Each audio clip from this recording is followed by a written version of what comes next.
Okay, anharmonic oscillator. Okay, നമ്മൾ പറഞ്ഞു infrared സ്പെക്ട്രത്തിൽ നമ്മൾ എന്ത് ചെയ്തു, സിമ്പിൾ ഹാർമോണിക് ഓസിലേറ്റർ വെച്ചിട്ട് നമ്മൾ പറഞ്ഞു ഇൻഫ്രാറെഡ് സ്പെക്ട്രത്തിൽ ഒറ്റ ട്രാൻസിഷനെ പോസിബിൾ ഉള്ളൂ, v equal to 0 to v equal to 1. അപ്പോൾ ഒറ്റ ലൈനെ നമ്മൾക്ക് ഇൻഫ്രാറെഡ് സ്പെക്ട്രത്തിൽ കാണാൻ പറ്റുകയുള്ളൂ എന്ന് നമ്മൾ പറഞ്ഞു. ബട്ട് ആക്ച്വലി അങ്ങനെയാണ്.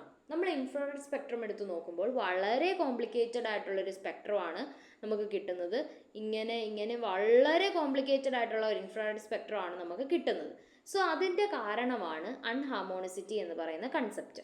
എന്താണ് അൺഹാർമോണിസിറ്റി എന്ന് പറയുന്ന കൺസെപ്റ്റ് എന്നാണ് നമ്മൾ ഇനി പഠിക്കാൻ പോകുന്നത്. ഓക്കെ, നോക്കാൻ പോകുന്നത് നമ്മൾ സിമ്പിൾ ഹാർമോണിക് ഓസിലേറ്റർ മോഡലിൽ പറഞ്ഞപ്പോഴത്തേക്ക് നമ്മൾ പറഞ്ഞു ബോണ്ടുകൾ സ്പ്രിങ്ങുകളെ പോലെയാണ് ബിഹേവ് ചെയ്യുന്നതെന്ന്. ഓക്കെ, എക്സാക്ട്ലി സ്പ്രിങ് എങ്ങനെ കംപ്രസ് ചെയ്യുന്നോ, സ്പ്രിങ് എങ്ങനെ എക്സ്റ്റെൻഡ് ചെയ്യുന്നോ, എക്സ്റ്റൻഷൻ നടന്നാലും കംപ്രഷൻ നടന്നാലും it will come back to its original position.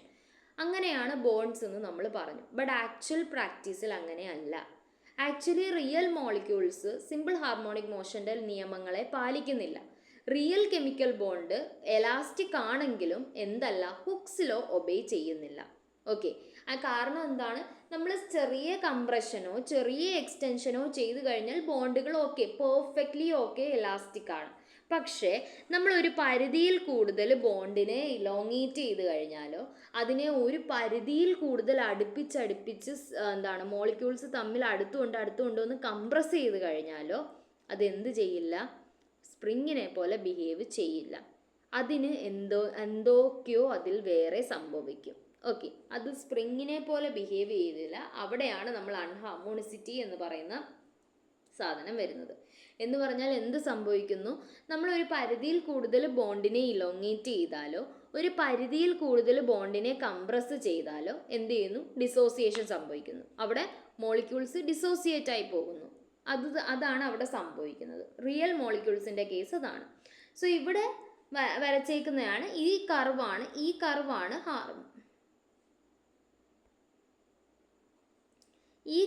Harmonic simple harmonic മോഷൻ്റെ കർവ്. ഓക്കെ, ഒരിക്കലും മോളിക്യൂൾസ് സിമ്പിൾ ഹാർമോണിക് ഓസിലേറ്ററിനെ അല്ല എന്ത് ചെയ്യുന്നത്, ഒബേ ചെയ്യുന്നത്. ഓക്കെ, അത് അൺഹാർമോണിസിറ്റി അല്ലെങ്കിൽ അൺഹാർമോണിക് ഓസിലേറ്റർ ആയിട്ട് ബിഹേവ് ചെയ്യുന്നു. സോ ഈ കർവാണ് എന്തെന്ന് പറയുന്നത്, നമ്മുടെ മോസ് കർവ് എന്നാണ് ഇതിനെ പറയുന്നത്. കാരണം മോസ് എന്ന് പറയുന്ന സയൻറ്റിസ്റ്റാണ് ഇതിനൊരു ഇക്വേഷനും കാര്യങ്ങളും എംപെരിക്കൽ എക്സ്പ്രഷനൊക്കെ ഡിറൈവ് ചെയ്തത്. ഇതാണ് മോസ് കർവ് എന്ന് നമ്മൾ പറയുന്നത്. ഓക്കെ, ഇതാണ് ഒരു പരിധിയിൽ കൂടുതൽ ബോണ്ടിനെ ഇലോങ്ങേറ്റ് ചെയ്താലോ കംപ്രസ് ചെയ്താലോ എന്ത് ചെയ്തു പോകുന്നു, ഡിസോസിയേറ്റ് ചെയ്തു പോകുന്നു. ഇവിടെ ഡിസോസിയേഷൻ സംഭവിക്കുകയാണ്. ഇവിടോട്ട് വന്നു കഴിയുമ്പോഴത്തേക്ക് മോളിക്യൂൾ ഡിസോസിയേറ്റ് ചെയ്തു പോകുന്നു. ഓക്കെ, അതാണ് നമ്മൾ അൺഹാർമോണിസിറ്റി എന്ന് പറയുന്ന കൺസെപ്റ്റിൽ കൂടെ മനസ്സിലാക്കുന്നത്. സോ പി എം മോസ് എന്ത് ചെയ്യുന്നു, പൊട്ടൻഷ്യൽ എനർജിക്ക് വേറൊരു എക്സ്പ്രഷൻ കൊണ്ടുവരുന്നു for an anharmonic oscillator which is DEQ 1 minus e raise to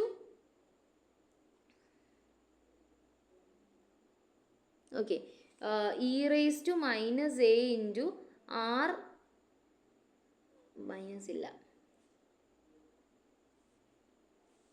E raise r e q minus r whole square.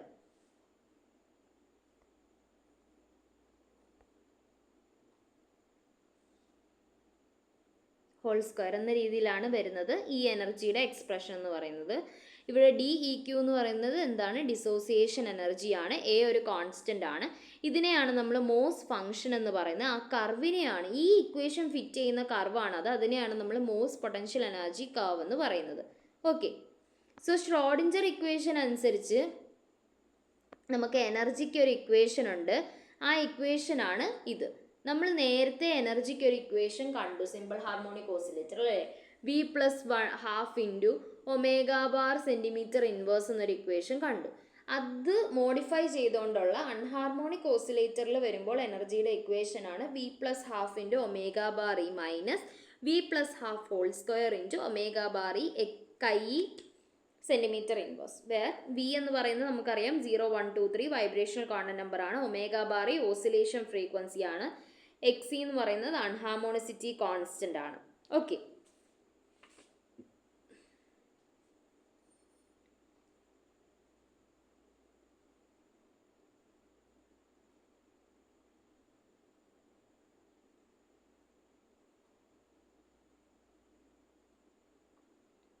ഇനി ഇവിടെ വരുമ്പോഴത്തേക്ക് നമുക്ക് എന്ത് സംഭവിക്കുന്നു?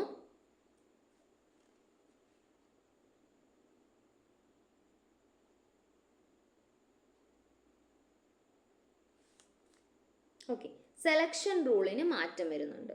ഓക്കെ, ആ സെലക്ഷൻ റൂളിലുള്ള മാറ്റമാണ് നമ്മളിനി പറയുന്നത്. സെലക്ഷൻ റൂളിൽ മാറ്റം വരുന്നുണ്ട്. Delta v equal to plus or minus 1 അല്ല നമുക്ക് സെലക്ഷൻ റൂൾ വരുന്നത്. സെലക്ഷൻ റൂൾ വരുന്നത് delta v equal to plus or minus 1 plus or minus 2 plus or minus 3 for the anharmonic oscillator. ഇങ്ങനെയാണ് നമുക്ക് സെലക്ഷൻ റൂൾസ് വരുന്നത്. ഓക്കെ, എന്ന് പറഞ്ഞാൽ നമുക്ക് v equal to 0 to v equal to 1 state, delta v equal to plus 1, ഇതിനെയാണ് നമ്മൾ fundamental vibration എന്ന് പറയുന്നത്. Fundamental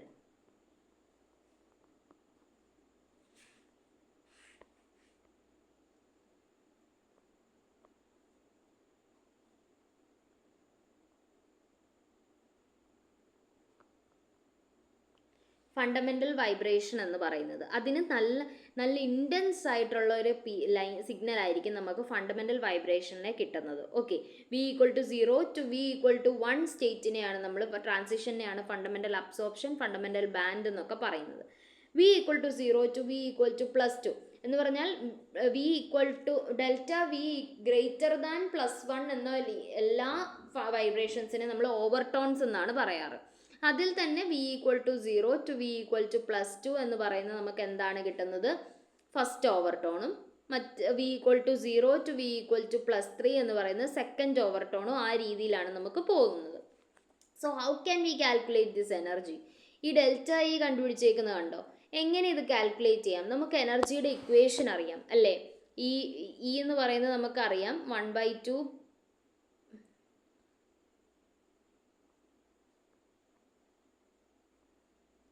V plus 1/2 into omega bar e minus v plus 1/2 whole square into omega bar e x c centimetre inverse. അത് എഴുതണം.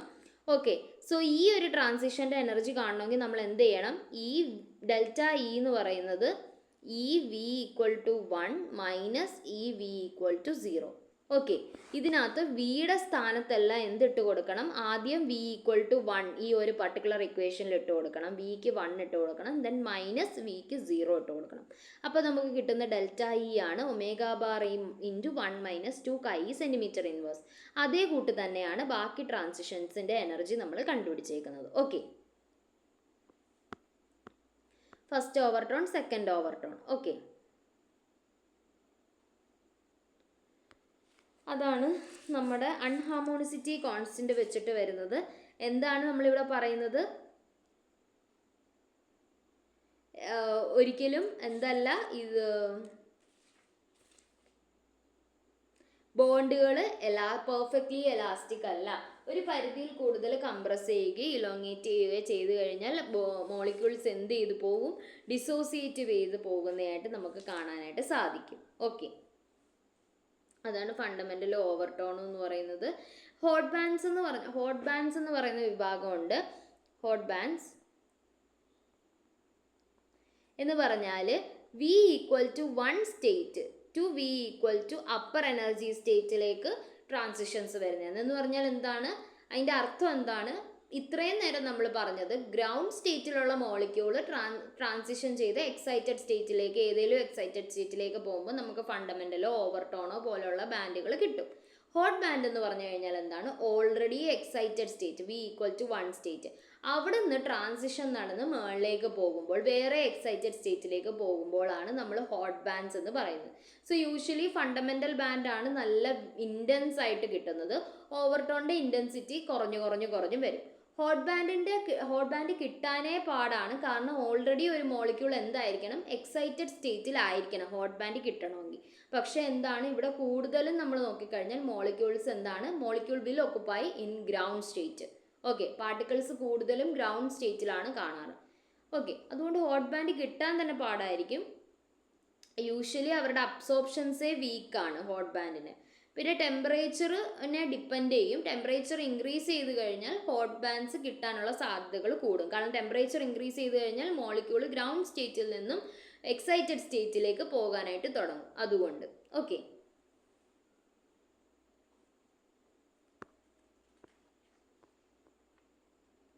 Next vibrational spectra of polyatomic molecules ആണ് പറയാനുള്ളത്. ഇവിടെ problem ഉണ്ട്. For a molecule BH omega bar e എന്ന് പറയുന്നത് 2730 centimetre inverse ആണെന്ന് തന്നിട്ടുണ്ട്. ഓക്കെ, and anharmonicity constant omega bar e chi 50 centimetre inverse ആണെന്ന് തന്നിട്ടുണ്ട്. ആൻഡ് ഫസ്റ്റ് 4 വൈബ്രേഷൻ എനർജി ലെവൽസിൻ്റെ എന്ത് ചെയ്യണം, നമ്മൾ എനർജി കാൽക്കുലേറ്റ് ചെയ്യണം ആൻഡ് അവ തമ്മിലുള്ള സ്പേസിങ്ങും. സോ എനർജിയുടെ ഇക്വേഷൻ അറിയാൻ സിമ്പിളാണ്. ജസ്റ്റ് എനർജിയുടെ ഇക്വേഷൻ അറിയാൻ നമുക്ക് ഓരോ vibration energy E0, E1, E2, E3 അതാണ് 4 വൈബ്രേഷൻ എനർജി ലെവൽസ് എന്ന് പറയുന്നത്. അതിൽ വിക്ക് പർട്ടിക്കുലർ വാല്യൂ ഇട്ട് കൊടുത്തിട്ട് നമ്മൾ ആദ്യം എനർജി കണ്ടുപിടിക്കുക.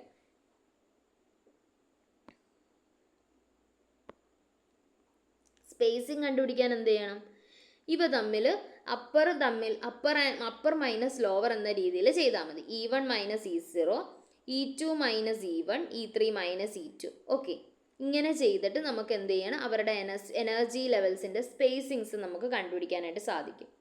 നെക്സ്റ്റ് നമുക്കിതിൽ പഠിക്കാനുള്ളത് vibrational spectra of polyatomic molecules ആണ്. നമുക്ക് നെക്സ്റ്റ് ക്ലാസ്സിൽ അതെടുക്കാം.